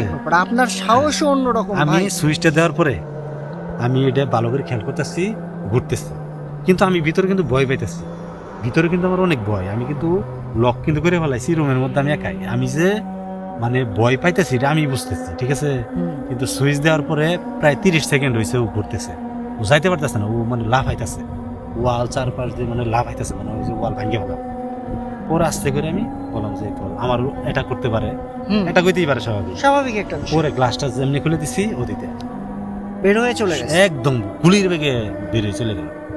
যাওয়ার পরে যে ফুল গাছটা ছিল মনে হয় যে উঠাই নিয়ে গেল, এরকম এইভাবে চলে গেল। তারপরে গ্লাসটা আটকে দিলাম, আটকে দেওয়ার পরে আমার আর ঘুম নাই সেই রাতে, ওই সময় মানে 2-2.5 ঘন্টা যে সকাল হওয়ার যে সময়টা আছে ওই সময় আর কোনো ঘুম নাই।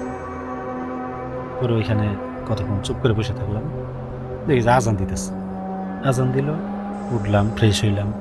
এই ঘটনাটা আমি ওই যে আমাদের ওই অফিসের একটা হুজুর ছিল দাঁড়িয়ে, তার সঙ্গে আমি শেয়ার করলাম। সেই বললো ঠিক আছে, আসলে এরকম ঘটনা ঘটতেছে এখানে। তো আমি বললাম যে ঘটনাটা কি, ঘটনা তো অবশ্যই এটা কিছু আছে এখানে, এরকম কেন করে একদিন না, এরকম অনেক স্টুডেন্টদের সাথে এরকম করছে এরকম। পরে আমার সে বললো যে এই অফিসের সাইডে একটা পুকুর আছে, হ্যাঁ পুকুর আছে, দেখছি পুকুরের সাইডেই মানে পুকুরের যে পার আছে, পাড়ের ওইখানে অনেকগুলো হিন্দু বাড়ি আছে। আচ্ছা আচ্ছা। তো শুনলাম যে ওই হিন্দু নাকি ওইখানে শ্মশান ঘাট, ওইখানে মানুষ মানে মারা গেলে ওইখানে নাকি পুরে, হিন্দুদের ওইখানে পুরে। তো এরকম ঘটনা আমার এই স্যারে বললো এরকম। তো আমি তখন আর কিছু মনে করলাম না, তখন ভাবলাম যে হয়তো এরকম হতে পারে, হিন্দুদের যেহেতু পুরে, এদের তো জানাজা হয় না, এরকম হতেই পারে স্বাভাবিক। তো এরকম ঘটনা ঘটছে, এটা একটা ঘটনা ঘটলো। তারপরে আমার সাথে আরেকটা ঘটনা ঘটছে, এটা তো অফিসের ঘটনা, কিন্তু নানির বাড়ির একটা কাহিনী ঘটছে, এটাও বাস্তব। আমার সঙ্গে আমার লাইফ, আমার 2টা কাহিনী ঘটছে। আচ্ছা, চলে যাচ্ছি আমাদের পরবর্তী ঘটনায়। এটাও রাসেল ভাইয়েরই ঘটনা। ভাই, আপনি আরেকবার আপনার নাম আর ঠিকানাটা বলে ঘটনাটা শুরু করেন। আমার নাম হচ্ছে মোহাম্মদ রাসেল মাহমুদ, দেশের বাড়ি হচ্ছে ময়মনসিংহ বিভাগ, জামালপুর ডিস্ট্রিক্ট, সরিষাবাড়ি থানা। তো ঘটনা আমি যেটা বলছি সেটা সম্পূর্ণ একটা আমার সাথে ঘটে যাওয়ার একটা ঘটনা, সম্পূর্ণ সত্য একটা ঘটনা। আমার নানির বাড়ি যেখানে, সেখানে আগে জমিদার বাড়ি ছিল, অনেক হিন্দুরা ছিল এখানে। তো যুদ্ধের সময় এখানে রেওয়াজ বদল হয়ে তারা ইন্ডিয়া চলে যায়, এবং নানা যে ছিল ওই নানার বাবা বা নানা, তারা তাদের ওইখানে স্থায়ী হয়। তো নানির কাছে নাকি অনেকগুলা জিন এরকম থাকতো, আমি এগুলো শুনছি ছোট থাকতে, অনেকেই বলতো যে এরকম জিন টিন থাকে। তো আমি কখনো মানে দেখতামও না, এরকম উপলব্ধি করতাম না। আর আমি এগুলো আগে থেকে, ছোট থেকে এখন পর্যন্ত আমি এগুলো বিশ্বাস করি না যে এরকম আছে। তো বিশ্বাস করি না, ঠিক আছে, কিন্তু অনেক বছর হয়ে গেল যাই না। হঠাৎ করে একদিন গেছি, হয়তো 2 থেকে 3 দিন আমি থাকবো এখানে। তো নানি মারা গেছে অনেকদিন হলো, মামাতো ভাই আছে, মামাতো ভাইয়ের সাথে নাকি এগুলো থাকে, এগুলো আমি জানতাম না। তো রাতে মামাতো ভাই আসে 1টার সময়, তো তার আলাদা রুমের মধ্যে ভাবছি যে 2জন একসাথে থাকবো। তো আগে রাতে থাকলাম, কোনো সমস্যা নাই, 2জনে গল্প করলাম, টিভি দেখলাম, খেলা দেখলাম, ঘুমিয়ে পড়লাম, কোনো সমস্যা নেই।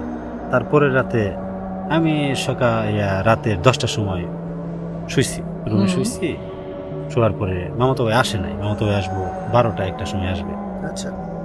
তো আমি তার ফোন দিলাম যে ভাই তুমি কখন আসবা, বলতেছে যে আমার আরো আসতে একটু লেট হবে, 1-1.5 ঘন্টা লেট হবে আসতে। আচ্ছা পরে ভাবলাম যে রাত জেগে কি করবো, আমি ঘুমাই। তো আমার ঘুম আসতেছে না একা একা।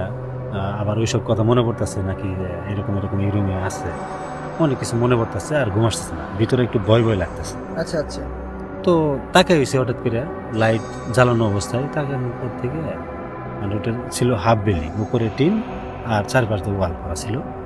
তো পিছনে ছিল একটা বাঁশ ঝোপঝাট, একটা বাঁশ গাছেরই, হ্যাঁ, বাঁশ চোবা যেগুলো বলে গ্রাম অঞ্চলে বাঁশ গাছ থাকে ওরকম। বাঁশ ঝাড়, হ্যাঁ, বাঁশ ঝাড়ে গেলে বাঁশ ঝাড়। বাঁশ ঝাড়। আর সাইড দিয়ে অনেকগুলা অনেক পুরাতন আম গাছ, শিমুল গাছ এইসব। তো মাটি থেকে অনেক উঁচা উঁচা ওই যে পাহাড়ের মতো টিকর যে থাকে ওইগুলো আছে। ঠিক আছে, দিনের বেলা এখানে মানুষ যাইতে ভয় পায়। আচ্ছা আচ্ছা তো এসব আমি মনে মনে ভাবতেছি যে ওইখান থেকে আবার কোনো কিছু হয়ই নাকি। হ্যাঁ, তো এরকম ভাবতে ভাবতে হঠাৎ করে দেখলাম যে টিনের যে উপরে অংশটা আছে ওখানে একটা আওয়াজ, মানে মনে হয় যে একটা বড় লম্বা একটা গাছের ডাল বা কাঁঠাল যে আছে ওরকম একটা মনে পড়লো। আচ্ছা মানে আচ্ছা, এই ঘটনাটা কি আপনার এই যে প্রথম যে ঘটনাটা শেয়ার করলেন তার আগের নাকি তার পরের? না, এটা হচ্ছে তারপরের কাহিনী, এটা তার পরের ঘটনা। তারপরের ঘটনা। এটা দ্বিতীয় ঘটনা। আমার লাইফে দুইটা ঘটনাই ঘটছে। একটা তো ফার্স্ট বললাম অফিসের কাহিনী, আর এটা নানির বাড়ির কাহিনী। আগে অফিসের কাহিনীটা ঘটেছিল, হুম, তারপর এটা। হ্যাঁ। আচ্ছা তারপরে কন্টিনিউ করেন। তারপর দেখা গেল যে ওইখানে একটা আওয়াজ শব্দ যখন শুনলাম তখন আমি মানে উঠে বসে পড়ছি। ঠিক আছে, তখন আমার একটু ভয় লাগলো, কারণ হচ্ছে যে আমার সঙ্গে যে অফিসে একটা ঘটনা ঘটছে, অবশ্যই এগুলো থাকার সম্ভাবনা আছে থাকে। তখন আমি ভাবতেছি যে আমার সাথে এরকম কেন করতেছে, আগে তো এরকম কখনো হয় নাই। তো এগুলো মানে ভাবতেছি আর ওইটা বসার পরে দেখলাম 10-15 মিনিট হয়ে গেল, তারপরে কোনো আওয়াজ টাওয়াজ আসতেছে না। পরে আমি আমার মতো শুয়ে পড়লাম। এই পাশে একটা বালিশ, যে বড় ভাই আসবে এখানে শুবে, তারপরে আমি এই পাশে মানে জানালার ওইখানে। তো এখানে আমি শুয়ে পড়ছি, শুয়ে পড়ার পরে একটু গড়াগড়ি করতে করতে আমার যে বড় ভাই যেখানে শুবে ওই বালিশের উপর মাথা রাখবে, আমি ওই বালিশের এখানে মাথাটা রাখছি। আচ্ছা আচ্ছা রাখার পরে আমি অটোমেটিক মানে ঘুমাই পড়ছি। ঠিক আছে, ঘুমাই পড়ার পরে ওই যে আওয়াজটা, তখন আমি হয়তো ভাবতেছি যে আওয়াজটা মানে কিসের জন্য আসতেছে, হয়তো রুমের মধ্যে আসতেছে কিনা, অটোমেটিকলি আমি ঘুমাই পড়ছি। ঘুমাই পড়ার পরে আমার হঠাৎ করে উঠাই ফেলাইছে বিছানা থেকে উঠাই ফেলাইছে। উঠাই নিয়ে যে ফ্লোর আছে, ফ্লোরের মধ্যে অলরেডি মানে হ্যাস্ত ন্যস্ত করছে আমার সাথে। আমি ওরে ধরতেছি, ও আমার ধরতেছে, মানে খুব মানে হাতাহাতি হইতেছে। এটা কি স্বপ্নে? এটা মানে স্বপ্নে ওইরকম হইতেছে। স্বপ্নে অবয়বটা কেমন ছিল? এরকম অবয়বটা ছিল কেমন যে আপনি কি বুঝতে পারছিলেন? হ্যাঁ, আমি বুঝতে পারছি যে অবশ্যই আমার কাছে আসছে, কিন্তু ওর সঙ্গে আমার মোকাবেলা করতো। ও যেহেতু আমার ধরছে, আমি ছাড়তে পারতেছি না। আমি যে উচ্চ স্বরে কাউরে ডাক দিব, কেউ নাই ওইখানে। ঠিক আছে, আমি আলাদা রুমে। মামাতো ভাই ওই সময় আসে নাই। তো আমার নিয়ে অলরেডি বিছানার মধ্যে মানে মনে হয় আমি খেলার পুতুল। ঠিক আছে, আমার নিয়ে নাচাইতেছে, একবার ওইদিকে দিতেছে বলের মতো, আবার এইদিকে দিতেছে, এরকম করতেছে, আবার হাত ধরে টান দেয়। আমার পরনে ছিল লুঙ্গি পরা। ঠিক আছে, লুঙ্গি কিন্তু খুলে নাই, লুঙ্গি অলরেডি শক্ত। ঠিক আছে, লুঙ্গি শক্তই, কিন্তু আমি সিঙ্গেল গায়ে টি শার্ট গায়ে ছিল, শীতের সময় টি শার্ট গায়ে। তো আমার নিয়ে করতেছে, এইভাবে ঘুরাইতেছে, মানে লাডিমের মতো এইভাবে খুব স্পিডে ঘুরাইতেছে। আবার নিয়ে খাটের উপরে এইভাবে লাফ দিয়ে ফেলাই দিতেছে, আবার টাইনে তুলতেছে, এরকম করতেছে। তো হঠাৎ করে এরকম করতে করতে আমার মামাতো ভাই চলে আসছে অলরেডি। মামাতো ভাই দরজা হালকা একটু উপরে খোলাই ছিল, লক ছিল, লকটা উপরে থেকে খোলা যায়, এই সিস্টেম আছে। তো খুলে যেমনি আসছে, তখন আমি আইসা দেখে যে আমি ইয়েতে পড়ে আছি, মানে উল্টা হয়ে বিছানার আরেক কর্নারে যায় পড়ে হয়েছি। হ্যাঁ, লুঙ্গি আমার অল্প একটু উঠানো, মানে আমার গেঞ্জিগুলা ভিজে, আমি সহ ঘেমে অবস্থায় খারাপ, আর মাথার চুলগুলো এলোমেলো অবস্থা, চুলগুলো একটু বড় বড় ছিল। তো ওই সময় দেখা যাচ্ছে আমার ফোন একদিকে, আমি একদিকে, বালিশ আরেক দিকে, এই বালিশটা পড়ে গেছে, বিছানার চাদরগুলো গুছানো, এরকম। মানে এইসব ঘটনা আপনার সাথে স্বপ্নেই ঘটে যাচ্ছে? হ্যাঁ, স্বপ্নে ঘটনা সব করতেছে।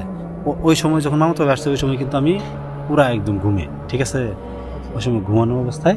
তো দেখা যাইতেছে মামাতো ভাই আসছে, আসার পরে আমার ডাকলো, উঠলাম।